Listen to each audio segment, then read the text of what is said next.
Olá a todos da Escola da Manhã, sejam todos bem-vindos mais uma vez. Vamos dar sequência às nossas aulas. Hoje nós vamos falar sobre o julgamento do Senhor Jesus Cristo e de como foi um julgamento caracterizado pela injustiça e como esse mesmo Senhor que um dia foi julgado de forma injusta julgará ao mundo, todos nós, com justiça, com verdade.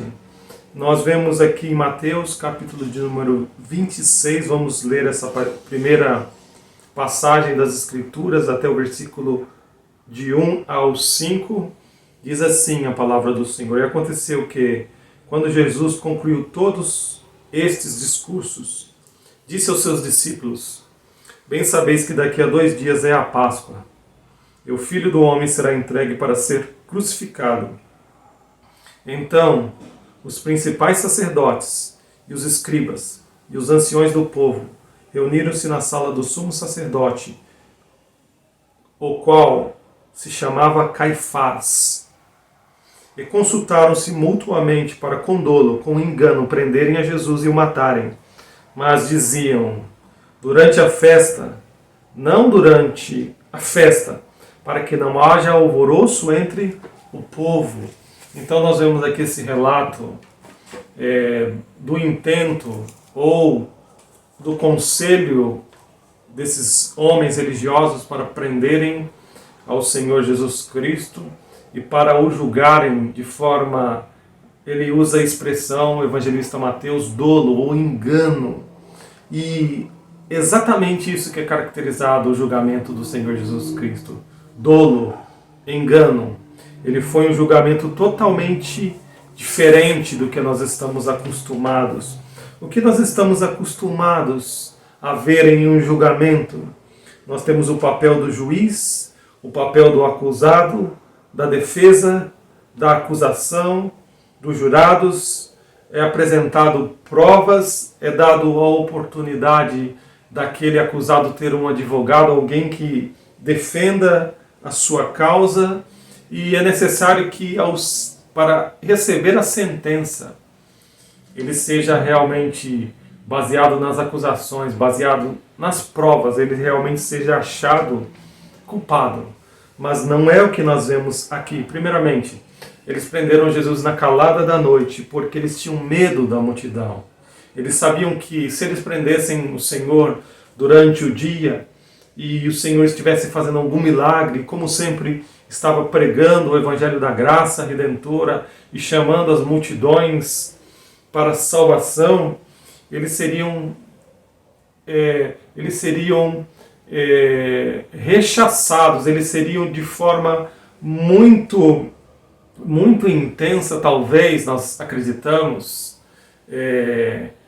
agredidos, ou eles não deixariam que isso acontecesse com o Senhor Jesus Cristo, porque o Senhor Jesus Cristo, como ele diz nas Escrituras, ele era manso, humilde de coração, e ele veio para salvar vidas. Mas nós vemos que esses homens não estavam preocupados com nada disso. Eles estavam preocupados tão somente em manter a sua religião e de que aquilo que o Senhor Jesus Cristo pregava, que é totalmente contrário à forma que eles viviam, porque eles eram mentirosos. Eles não estavam preocupados com a adoração a Deus, mas com a adoração a si mesmo. Eles estavam preocupados em manter a sua posição diante do povo. E nós vemos aqui que esse grande sumo sacerdote, ou sumo sacerdote aqui, Caifás, ele não era um homem imparcial. Ele era um homem parcial. O que é um homem imparcial? Por exemplo, nós temos aqui um esporte que é muito amado pelos brasileiros, que é o futebol. Então o árbitro, aquele que apita, ele deve ser imparcial. O coração dele não deve pender para time A ou B. Ele deve aplicar as faltas, os pênaltis, os cartões de forma imparcial. Ele não deve vestir a camisa de um time por dentro da camisa de árbitro. Então, esse sumo sacerdote também deveria ser imparcial. Ele não poderia pender para um lado, mas nós vemos que a intenção dele era prender Jesus, era levá-lo à morte. E eles acusaram a Jesus Cristo de várias coisas. E por fim eles questionaram ele se ele era filho de Deus. E o Senhor Jesus disse que em breve eles veriam o Filho do Homem vindo assentado sobre as nuvens do céu com poder e grande glória. E eles consideraram isso grande blasfêmia. E eles o esbofetearam, cuspiram, o agrediram e disseram a ele: este é réu, disseram à multidão e a ele, ao Senhor, este é réu de morte. Mas como eles não poderiam simplesmente condená-lo, porque daquela época quem dominava aquelas regiões era o Império Romano e é eles que ditavam as ordens, então eles não poderiam simplesmente matá-lo. Então eles levaram ao imperador, eles levaram a Pilatos, o governador, aquele que regia aquela região, e ele foi entregue, e ele foi então crucificado. Então nós vemos essa forma vexatória, essa forma vergonhosa em que esses homens prenderam ao Senhor, o julgaram durante aquela madrugada, tanto é que quando chegou as primeiras horas daquele dia, a situação já estava praticamente resolvida, eles já tinham entregado ele à morte, levaram a Pilatos e ali ele foi julgado e condenado à morte. Agora pensamos um pouco nesse Senhor, o Senhor Jesus Cristo. Ele, diferente de Anás, de Caifás, ele veio como Salvador para dar a sua vida em resgate de muitos. Mas a Bíblia fala-nos também que ele retornará a este mundo como juiz supremo, indicando isto, que Deus aceitou o seu sacrifício a favor dos nossos pecados e de que um dia Jesus voltará para julgar ao mundo. Vamos ler lá em Romanos, no capítulo de número 17, Romanos capítulo de número 17, versículo 31. Romanos 17, Atos 17, queridos. Atos capítulo 17, versículo de número 31, diz assim: Porquanto tem determinado um dia em que com justiça há de julgar o mundo, por meio do homem que destinou, e disso deu certeza a todos, ressuscitando-o dentre os mortos. Então Deus deu certeza a todos os homens de que ele há de julgar o mundo por meio do Senhor Jesus Cristo. Qual é a prova que nós temos? Que Jesus ressuscitou dentre os mortos. Atos, capítulo de número 10, versículo de número 42, também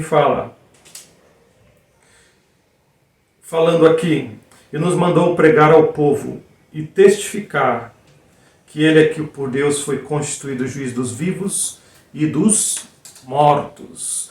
Então nós temos aqui que após a ascensão, a ressurreição e a subida de Cristo ao céu, um dia ele retornará a este mundo como juiz para julgar. Em Apocalipse fala que até mesmo aqueles que o transpassaram, que o desprezaram ou que o crucificaram também, estarão diante dele e serão julgados e lançados no tormento eterno. Mas diferente, queridos, desse julgamento que nós lemos aqui, o julgamento do Senhor Jesus Cristo será um julgamento justo.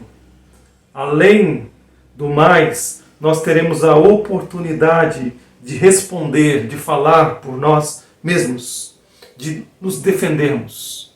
Embora não será mais dada a oportunidade de absolvição e de salvação, pois quando nós morremos, nós selamos o nosso destino.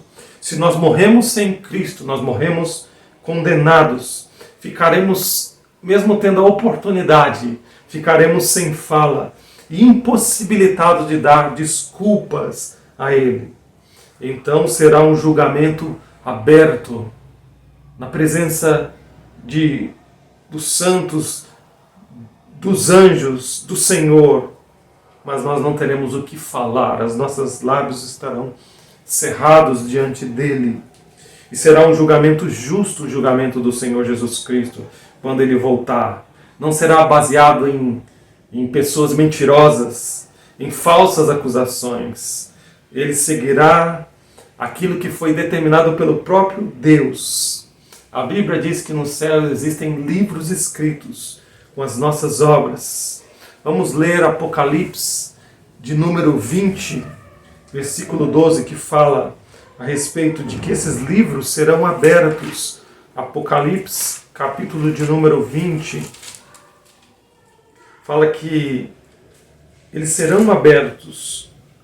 E vi os mortos, versículo 12, pequenos e grandes, que estavam diante de Deus, e abriram-se os livros. E abriu-se outro livro, que é o da vida. E os mortos foram julgados pelas coisas que estavam escritas nos livros, segundo as suas obras. Então será um julgamento justo. Tudo aquilo que nós fazemos, os nossos pecados, a nossa vida de rebelião contra Deus está registrada no céu. E quando esses livros forem abertos no céu, não será para nos dar uma outra oportunidade, mas será simplesmente para lançar sobre nós o veredito ou a sentença. Condenado, culpado. E ele não julgará segundo o capricho, segundo algo baseado em dúvidas, em escuridão, mas nas leis de Deus. As leis de Deus serão trazidas e nós veremos como nós as desobedecemos. E em Romanos também fala que nós seremos julgados pelo conhecimento, pela luz que nos foi dada no Evangelho, por aquilo que está na nossa consciência. Nossa consciência vai nos acusar. Romanos capítulo de número 12, versículo 12 a 16. Porque os que ouvem a lei não são justos diante de Deus, mas os que praticam a lei hão de ser justificados. Porque quando gentios que não têm lei fazem naturalmente as coisas que são da lei, não tendo eles lei, para si mesmos são lei, os quais mostram a obra da lei escrita nos seus corações, testificando juntamente com a sua consciência e os seus pensamentos, quer acusando-os, quer defendendo-os, no dia em que Deus há de julgar o segredo dos homens por Jesus Cristo, segundo o meu Evangelho. Então nós vemos que, mesmo que nós não tivéssemos, nós temos as leis de Deus, os 10 mandamentos, nós temos aqui a Bíblia, as Escrituras, mas mesmo que nós não tivéssemos, nós temos a nossa consciência, que nos acusa quando nós fazemos aquilo que é certo e aquilo que é errado diante de Deus. Então, nesse dia, a nossa própria consciência vai nos acusar. Então, encaminhando já para o nosso final, eu pergunto a você: você quer encarar o Senhor Jesus Cristo dessa forma? O Senhor Jesus Cristo, ele estende a oportunidade. Ele veio como Salvador, ele virá como juiz, mas ainda hoje, mesmo que nós nos encontremos hoje condenados, e todo aquele que não está em Cristo está condenado, tem uma oportunidade de se reconciliar com Deus e de que os seus pecados sejam apagados desses livros e o seu nome seja escrito no livro da vida. Nós vimos ali um livro em Apocalipse 22, 12, que se chama o livro da vida. Lá estão escritos todos aqueles que um dia receberam o Senhor Jesus Cristo como seu único e suficiente Salvador. E esses não serão lançados para dentro do lago de fogo. E milhões de pessoas ao longo da história foram absolvidas. Vamos ler Romanos aqui mesmo, capítulo de número 8, versículo 1, que fala a respeito de que nenhuma condenação há para aqueles que estão em Cristo. Portanto, agora nenhuma condenação há para os que estão em Cristo Jesus, que não andam segundo a carne, mas segundo o Espírito. Então, nenhuma condenação há mais para aqueles que estão em Cristo Jesus, o Senhor. Por que encarar um dia Jesus Cristo como juiz, se você pode ir a Ele nesse momento como Salvador? e nós sabemos que Ele é misericordioso, que Ele é compassivo e que se você for a Ele e confessar a Ele os seus pecados, você será salvo. Os seus pecados serão pagos, você será perdoado. Então eis essa grandiosa oportunidade de ir a Cristo, de conhecê-lo agora. Porque senão um dia você terá que conhecê-lo como juiz. E nós rogamos a Deus para que essa não seja a sua realidade. Que Deus abençoe a sua palavra. Vamos cantar o hino de número 10, e que Deus abençoe a todos vocês.